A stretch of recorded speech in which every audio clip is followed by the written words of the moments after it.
Pai do Senhor, queridos, estou de volta aqui. Tinha um monte de gente já me mandando direct, pessoas me mandando mensagens no WhatsApp, me mandando mensagens no Messenger, falando quando é que vai voltar os vídeos e tal. E eu escrevi nas minhas redes sociais que eu faria um vídeo diferente. Um vídeo falando sobre um pouco da minha vida, da minha trajetória. E aqui, esse vídeo vai ser mais ou menos isso. Vai ser mais ou menos não, vai ser isso. Bom, vou começar pela minha infância. Quando eu tinha mais ou menos 5 anos de idade, nós passamos por problemas de falta de comida, né? Meu pai ficou desempregado, a comida foi acabando, a despensa foi ficando vazia. E nós passamos fome, fome mesmo, não é necessidade, fome, onde não tinha nem um creme dental pra gente escovar os dentes, pra você ter noção. E aí, a gente acordava de manhã e ficava um olhando pra cara do outro e falava: mãe, eu tô com fome. Mãe, me dá um Nescau, me dá um café. E não tinha nada. A minha mãe, então, pensou assim: eu vou amornar a água e vou dar para eles beberem. E esse era o nosso café da manhã. Água morna, era o nosso almoço, nosso lanche da tarde e nosso jantar. Água morna, não tinha nem uma açuquinha para poder adoçar a vida. Água morna. Olha, aquilo embrulhava o estômago de uma tal forma que às vezes era melhor a gente ficar com fome. Na minha casa eu continuo morando no mesmo quintal, sendo que eu moro agora em outra casa.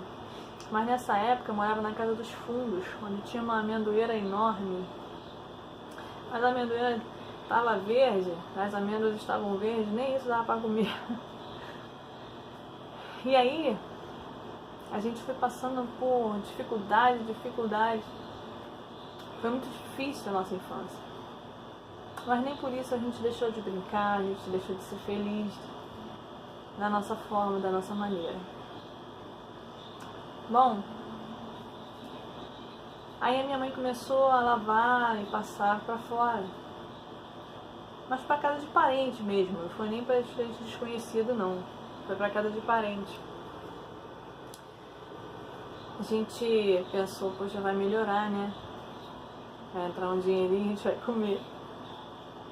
Aí minha mãe ia lavar roupa, e a minha mãe passava roupa, minha mãe às vezes fazia faxina, dependia do dia.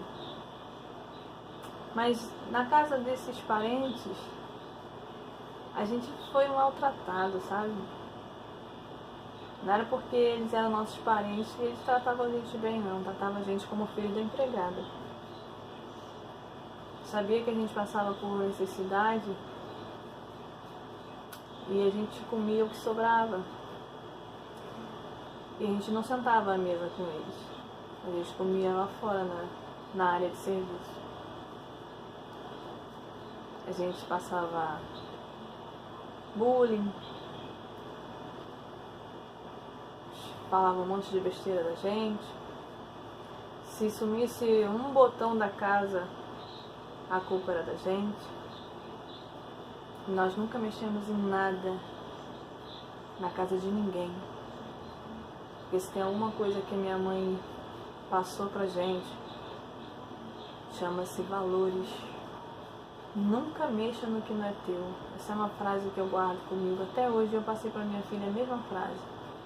Se você não tem, paciência. Não queira o que não é seu.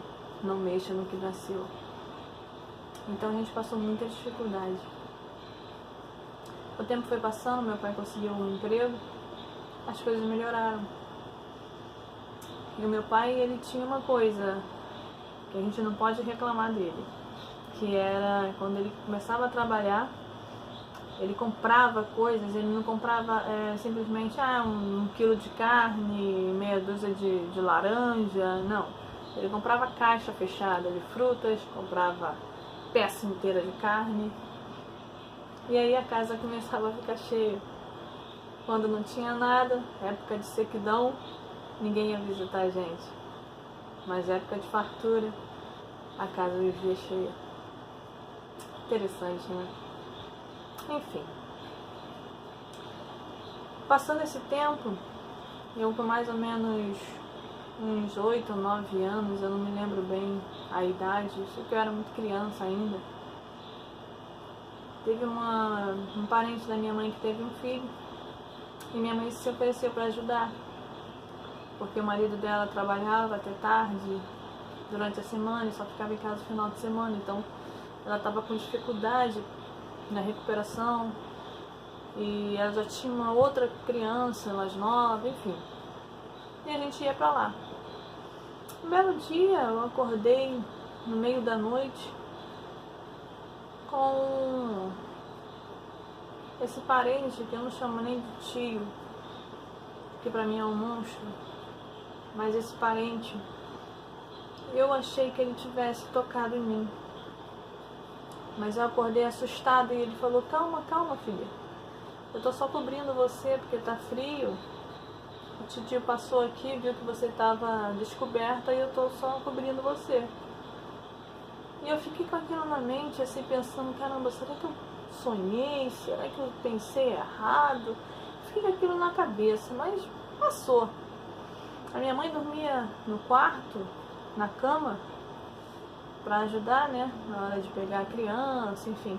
Ele dormia no colchão, no quarto, e as crianças dormiam na sala, que éramos eu, o meu irmão, minha irmã e a outra criança, né, esse outro primo lá, enfim. Era muito perto do quarto da sala, não tinha perigo. E aí um dia, passou-se o tempo, um dia eu acordei com ele mexendo em mim, tocando em mim.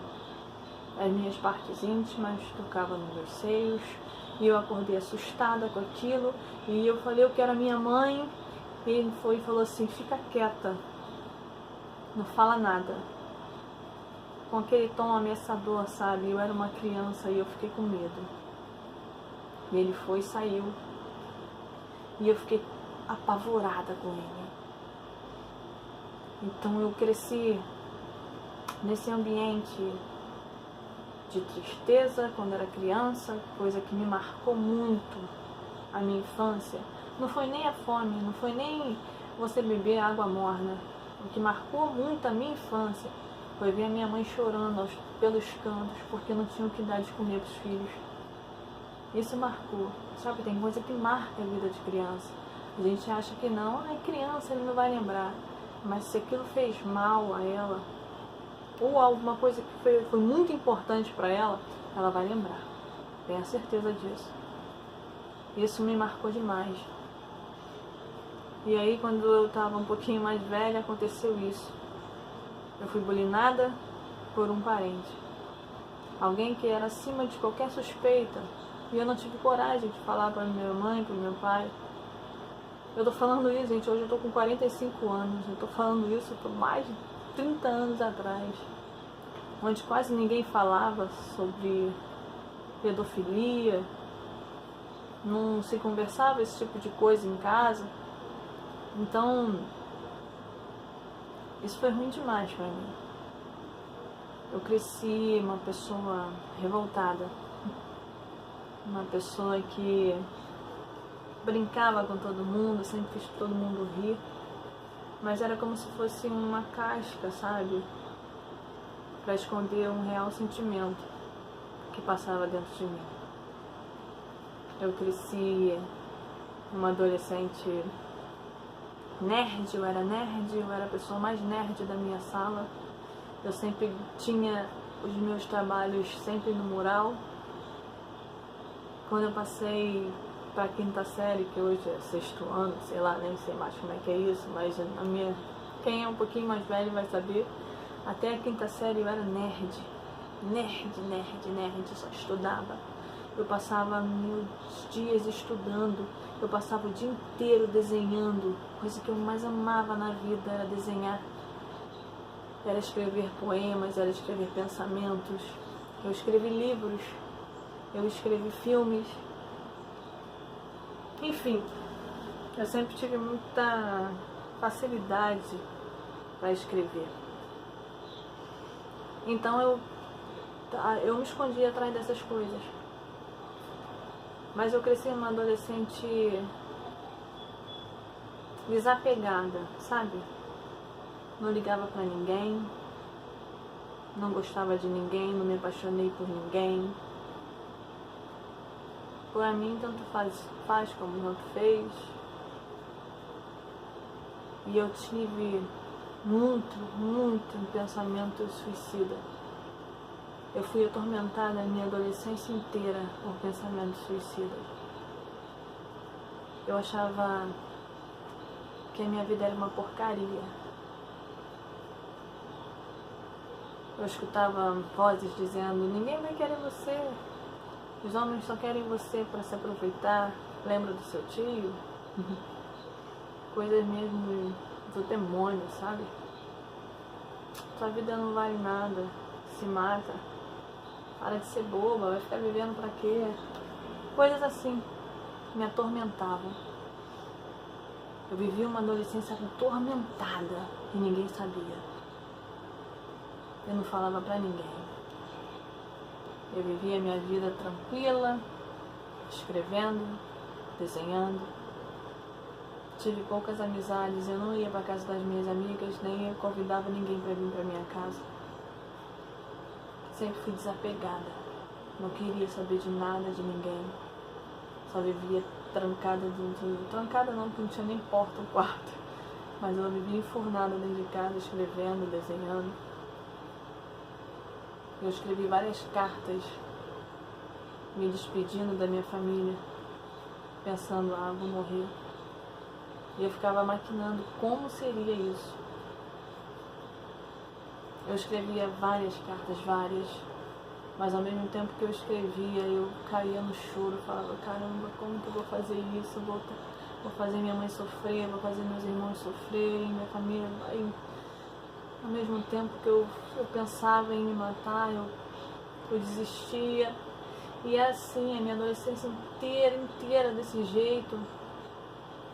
E eu, com 15 anos de idade, eu peguei um problema na mão, tive um problema nas mãos que afetaram minhas unhas caíram, minha mão sangrava, dava bolha de pus, e ali daquela bolha de pus rachava a mão e sangrava, e enfim. E eu ficava com vergonha, porque eu falo com as mãos, eu não consigo falar sem mexer a mão. E às vezes eu enrolava as mãos, eu colocava atadura, só para esconder, com vergonha. Fui para vários dermatologistas, fui cobaia de vários dermatologistas do Rio de Janeiro. Vários.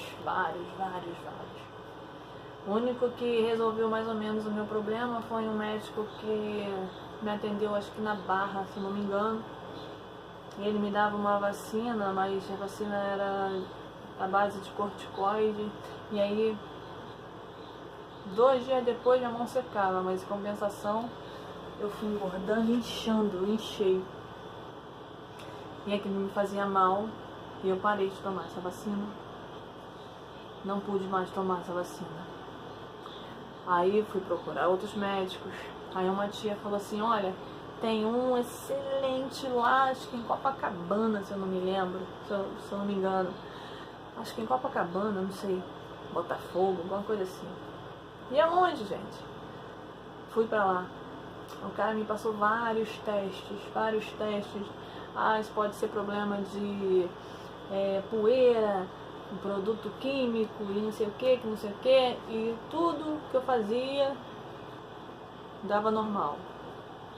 Até que ele falou assim: olha, então o problema seu é emocional, não é problema que eu possa resolver com remédio. Eu fiquei com raiva dele, falei: esse cara é louco, sou uma pessoa tão tranquila, nunca esquentei a cabeça pra nada.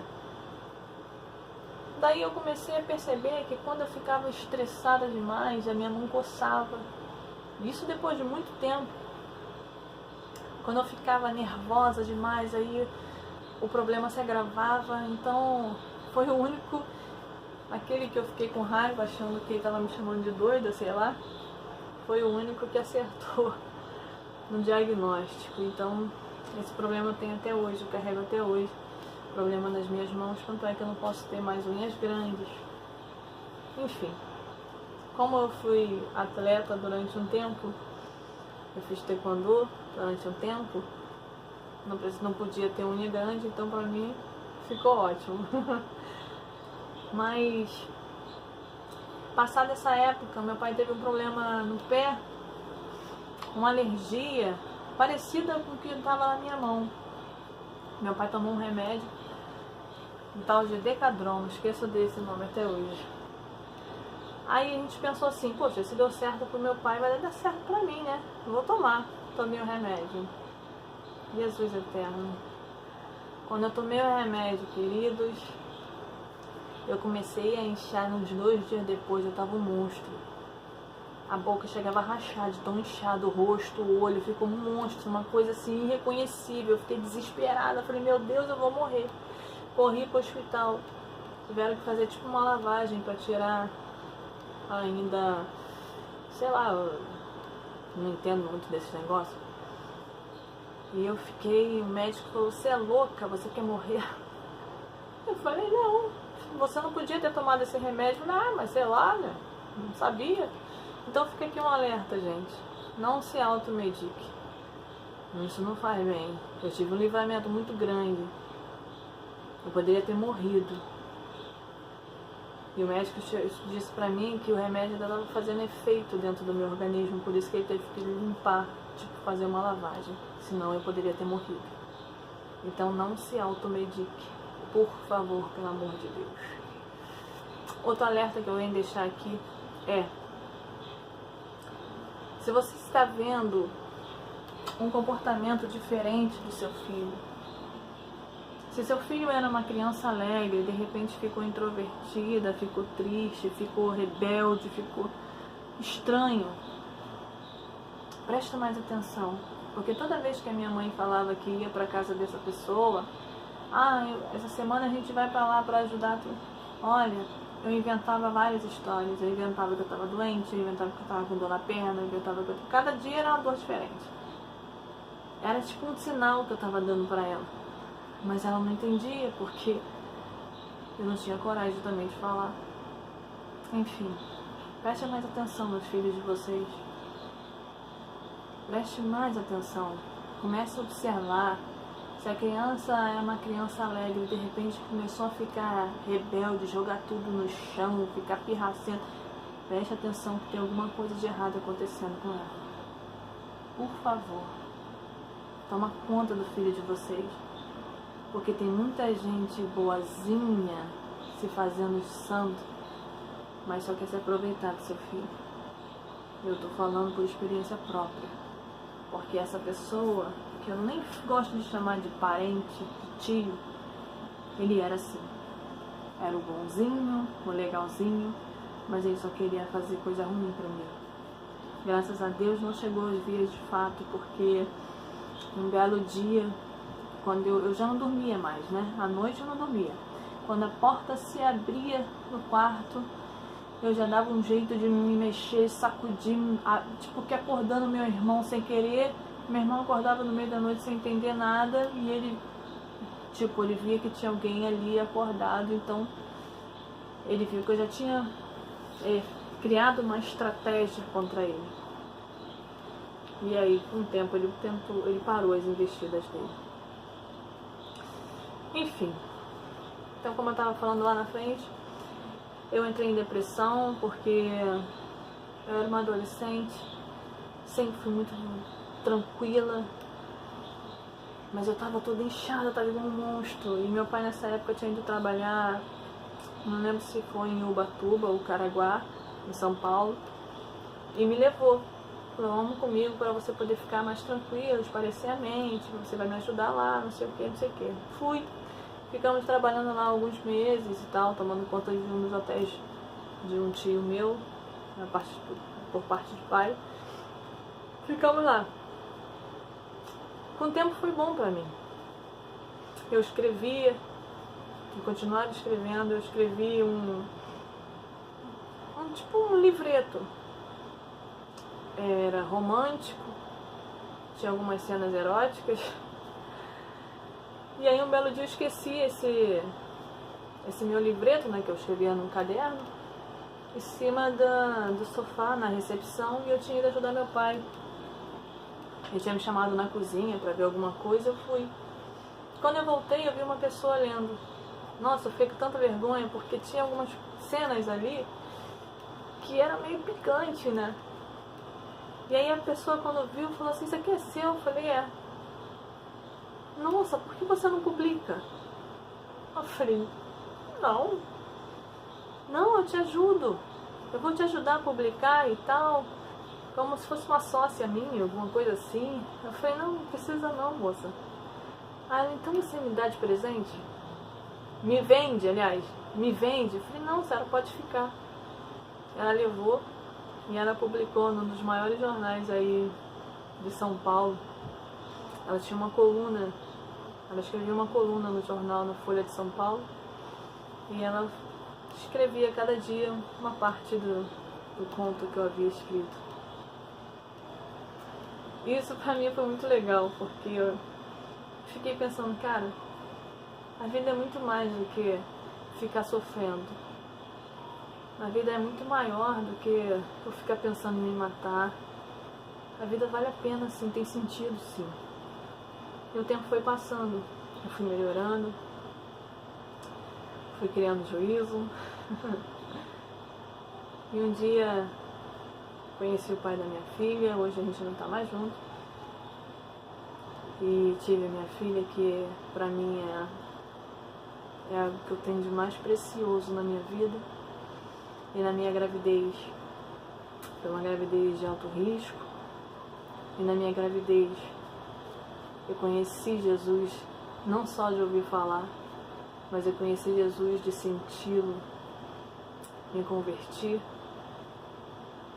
E tô aí hoje, quase 24 anos convertida. E eu quero dizer pra você, querido, que esse vídeo é um resumo rápido. Tem muito mais. A minha vida, como eu te falo, daria assim uma série pra passar na Netflix. Mas eu tô escrevendo, talvez eu faça um e-book, e aí lá vocês vão ter mais detalhes das coisas lá. Mas a minha intenção aqui é alertar mesmo. Já tem um tempão que Deus tem falado comigo, tem tocado no meu coração. E muita gente não sabia desses detalhes que eu contei. A minha mãe só foi saber disso pouco tempo atrás. Há cerca de uns 2 anos, não, acho que uns 3 ou 4 anos atrás, que a minha mãe foi saber. Porque houve um outro caso. E aí eu disse, não é mentira dessa criança, não, é verdade, porque isso aconteceu comigo. E eu cheguei até essa pessoa, que eu não pronuncio nem o nome.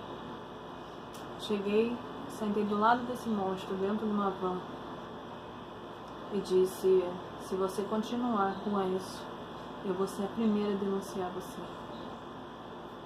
Se ele tomou jeito, eu não sei. Mas Deus sabe todas as coisas. Então, o que eu quero deixar aqui é um alerta para você tomar conta do teu filho. O mundo jaz do maligno, diz a Bíblia. Muita gente ruim, muita gente que sorri para você, mas quer ver teu mal. Muita gente que faz carinho, que coisinha fofa, bota no colo, mas está bulinando seu filho. Preste atenção. Porque tudo isso que aconteceu comigo afetou a minha adolescência inteira. Tudo isso que aconteceu comigo quando eu era criança afetou a minha vida. Onde eu pensava em me matar, porque eu ouvia vozes dizendo que a minha vida não era nada, que as pessoas iam se aproveitar de mim, esse tipo de coisa. Então, queridos, isso sirva de alerta para você que tem filho, criança ou adolescente. Quando essa pessoa está muito reclusa, está muito quieta, está muito introvertida, procura conversar mais, procura ganhar a confiança do seu filho, procura ser mais presente na vida do seu filho e mostra para ele que a vida vale a pena sim.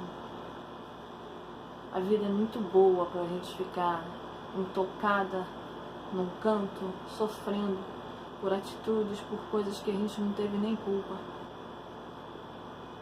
Então esse vídeo hoje é só um alerta, porque tem acontecido muitas coisas, a gente vê coisas na TV, eu nem assisto mais jornal, para te falar a verdade.